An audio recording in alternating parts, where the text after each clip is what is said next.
Hello friends, Canva की इस pro series में आपका स्वागत है। अभी तक हमने बेसिक जो इन्फॉर्मेशन ली है, जितना भी काम हमने किया है, सब ऑलमोस्ट इमेजेस के ऊपर काम किया है।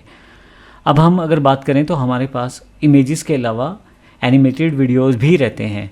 उसके ऊपर आप एनिमेटेड वीडियोस का यूज़ कर सकते हो। एनिमेटेड वीडियोस के लिए भी कैनवा बहुत सारे पहले से प्री डिफाइंड टेम्पलेट्स आपको देता है, जिनका यूज़ आप बड़ी आसानी से कर सकते हो।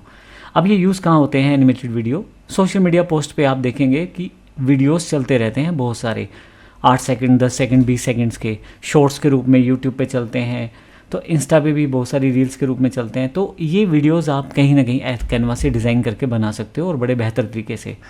एक एग्जांपल के रूप में यूट्यूब इंट्रो अगर आपको बनानी है तो आप कैनवा से बड़ी आसानी से उसे बना सकते हो और कहीं ना कहीं आपको ये बेनिफिट देता है। इसके अलावा भी आप अगर बात करें एनिमेटेड वीडियोस की तो आप प्रोमो एड्स हैं, एक्सप्लेनर वीडियोस हैं, सोशल मीडिया स्टोरीज़ हैं, presentation slide with animation, logo, intro, outro, ये सब जगह भी आप अपनी तरफ से वीडियोस, छोटे छोटे वीडियोस बना सकते हो। अब करना क्या है आपको? करना ये है, सबसे पहले आप यहाँ आए और एनिमेटेड वीडियो टाइप करें। अब आपको ये सारे के सारे टेम्पलेट्स देगा जो एनिमेटेड वीडियो से रिलेटेड होंगे। आप चाहें तो शुरुआत कर सकते हैं अपना वीडियो, ब्लैंक वीडियो बनाने से, और अगर आप चाहें तो पहले से बना बनाया वीडियो भी आप यूज़ कर सकते हैं और उसमें कहीं ना कहीं उस एनिमेशंस को वर्कआउट करके अपने लिए यूज़ कर सकते हैं।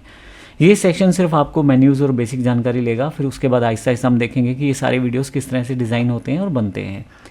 सबसे पहले बात करते हैं एक सिंपल से एनिमेटेड वीडियो में किस तरह से हम काम कर सकते हैं। तो इसके लिए मैं एक काम करता हूँ, इंस्टा का एक एनिमेटेड वीडियो उठा लेता हूँ। इसके लिए मैं कर देता हूँ यहाँ से, इसके लिए मैं क्या कर देता हूँ यहाँ से, सबसे पहले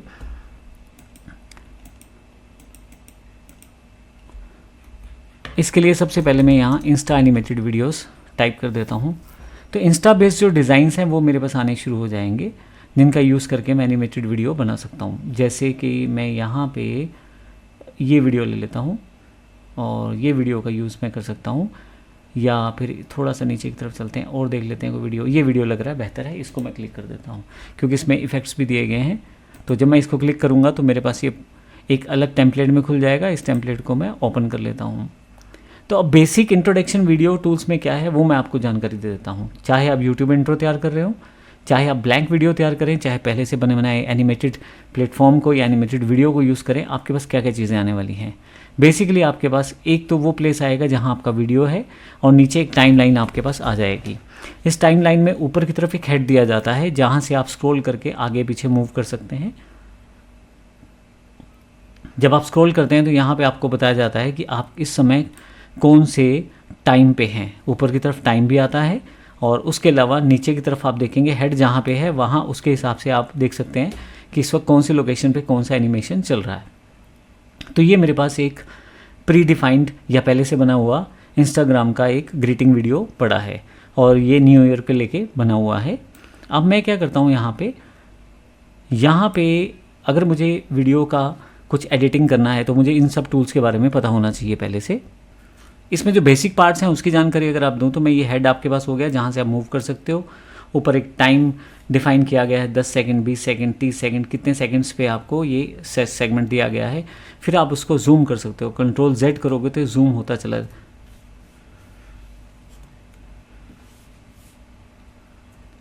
यहाँ आप अगर कंट्रोल दबा के रखो और माउस के स्क्रॉलर बटन, जो गोल सा एक बटन होता है बीच में 2 बटनों के, उसको अगर आप नीचे की तरफ घुमाओगे तो ये आपको टाइम लाइन को जूम इन करने देगा। अब देखें ये जो टाइम है 1 सेकंड, 2 सेकंड, 3 सेकंड इस तरह से बढ़ गया है, जो कि पहले कुछ 5-5 सेकंड की डिफरेंस पे दिखाई दे रहा था। मैं फिर से इसको वापस ले आता हूँ और अब देखें आपके पास ये टाइम लाइन फिर से छोटी हो गई है। इसी तरह से प्ले पॉज का बटन है, यहाँ से आप प्ले करके देख सकते हैं कि अभी आप कौन से फ्रेम पे हैं। और ऑडियो सेगमेंट भी आपके पास दिया हुआ है। इसके अलावा नीचे की तरफ देखें, ये अगर आप ये लाइन पे क्लिक कर दें जो कि पर्पल है, ये आपके ऑडियो को डिफाइन करती है। और ऑडियो लाइन वैसे तो लंबी है काफ़ी, क्योंकि वीडियो यहाँ तक है तो वहीं तक ही आपको वो लाइन दिखाई गई है। इसके अलावा लाइन ऊपर आगे की तरफ डिम लाइन है, मतलब वहाँ उस पार्ट पे वीडियो नहीं है, तो ऑटोमेटिकली कैनवा ने उसको एडजस्ट किया हुआ है वीडियो बेस पे। तो आप एक ही जगह से वीडियो और एक ही जगह से ऑडियो दोनों को एडिट कर सकते हैं और वीडियो और ऑडियो दोनों आपको कैनवा ने पहले से ही बने बनाए दे दिया है, जिसको आप यूज़ कर सकते हैं। फिर से अगर आप बटन दबाएंगे तो प्ले पॉज होना शुरू हो जाएगा। यहाँ से भी आगे पीछे मूव कर सकते हैं आप फ्रेम्स को, और अलग अलग टाइम पे अलग अलग फ्रेम्स जो है वहाँ डिस्प्ले होते जा रहे हैं एनिमेशन के साथ। वो कैसे हो रहे हैं उनकी जानकारी भी लेंगे। इसके अलावा नीचे की तरफ नोट्स का सेक्शन है। नोट्स में आप अलग तरह से चीज़ों को डिफाइन कर सकते हैं याद रखने के लिए, कि अगर कोई काम आपने स्पेसिफिक किया है, किसी खास पर्टिकुलर सेकंड पे कोई खास इंसर्ट करना है एलिमेंट, या कोई इन्फॉर्मेशन आप अटैच करके रखना चाहते हैं, तो वो आप नोट्स यहाँ बना के रख सकते हैं। ड्यूरेशन में डिफ़ॉल्ट ही आपके पास अवेलेबल हो जाएगा, और यहाँ से आप इसे क्लोज भी कर सकते हैं। ड्यूरेशन पे क्लिक करूँ तो ड्यूरेशन कुछ इस तरह से मेरे पास अवेलेबल हो जाएगा। फिर से मैं यहाँ हटा सकता हूँ। एक सबसे लास्ट में प्लस का निशान है। अगर आप कोई फिर से ब्लैंक पेज या कुछ नया ऐड करना चाहते हैं तो वो भी ऐड कर सकते हैं। प्लस दबा दबा के 5-5 सेकंड का क्लिप और ऐड कर सकता हूँ मैं। अगर मुझे क्लिप नहीं चाहिए तो यहाँ पे राइट क्लिक करके मैं इसको डिलीट भी कर सकता हूँ। ये डिलीट पेज के रूप में यहाँ से आप इसे डिलीट भी कर सकते हैं। इसी तरह से यहाँ से जूम इन जूम आउट का बार दिया हुआ है। जैसे मैं आपको बता रहा था, कंट्रोल दबा के स्क्रॉलर के साथ कर सकते हैं, आप यहाँ से भी इसे कर सकते हैं। अगर आप यहाँ क्लिक करते हैं और कंट्रोल का बटन दबाते हैं, साथ में फिर से माउस का बटन दबाते हैं, या यहाँ से जूम बार को दबाते हैं, तो आप देखिएगा कि वो जो पार्ट जहाँ आपने क्लिक किया है वो पार्ट आपका सेगमेंट जूम होना शुरू हो जाएगा। अभी माउस का हेड यहाँ है तो ये जूम इसको कर रहा है, लेकिन अगर मुझे इसको जूम करना है तो कंट्रोल के साथ मैं यहाँ माउस के स्क्रॉलर बटन को दबाऊंगा तो वो जूम होना शुरू हो जाएगा। जिस पार्ट को आप क्लिक कर रहे हैं वो पार्ट अलग लेयर के रूप में आपके पास आ जाएगा। देखें, अगर आप एक से अधिक पार्ट को क्लिक कर रहे हैं तो वो सभी वहाँ आने शुरू हो जाएंगे। कहाँ तक ये एनिमेटेड रूप में है वो लाइन उसको एक्सपेंड करके दिखा रही है कि कहाँ तक ये हैं। तो ये पूरे के पूरे 5 सेकंड के क्लिप में है, शुरू से लेकर एंड तक ये बने हुए हैं, और हैप्पी न्यू ईयर शुरू से लेकर एंड तक इसमें आ रहा है। तो एक तरह से इन्होंने यहाँ पे इसे डिफाइन कर दिया है। यहाँ से ये शुरू हो रहे हैं, अभी तक नहीं है, और जैसे ही हेड यहाँ पहुँचता है यहाँ से हैप्पी आना शुरू होता है, फिर न्यू, फिर 2025। तो इस तरह से वो पूरी स्क्रीन में बने रहते हैं। इसके लिए आप अगर पीछे की तरफ देखें तो एक वीडियो भी चल रहा होता है बैकग्राउंड में, और जो कि नीचे की तरफ पूरी लेयर में है, और नीचे की तरफ भी 2 टेक्स्ट दिए हुए हैं, ये भी आपके पास यहाँ दिखाई दे रहे हैं। तो इन सभी टेक्स्ट को अगर आप क्लिक कर लें, मैं शिफ्ट दबा के रखता हूँ तो मेरे पास एक से ज़्यादा एलिमेंट सेलेक्ट होने शुरू हो जाते हैं कुछ इस तरह से। तो अब मेरे पास पेज पे जितने भी एलिमेंट हैं मैंने सारे सिलेक्ट कर लिए हैं यहाँ से। तो इस तरह से मैं इसका यूज़ कर सकता हूँ। आप फर्दर एक से ज़्यादा पेजेस होने पे पेजेस सेगमेंट को यूज़ कर सकते हैं। तो इस तरह से आपको पेज दिखाए जाएंगे। ऊपर की तरफ ये पहला पेज है, ये दूसरा पेज है।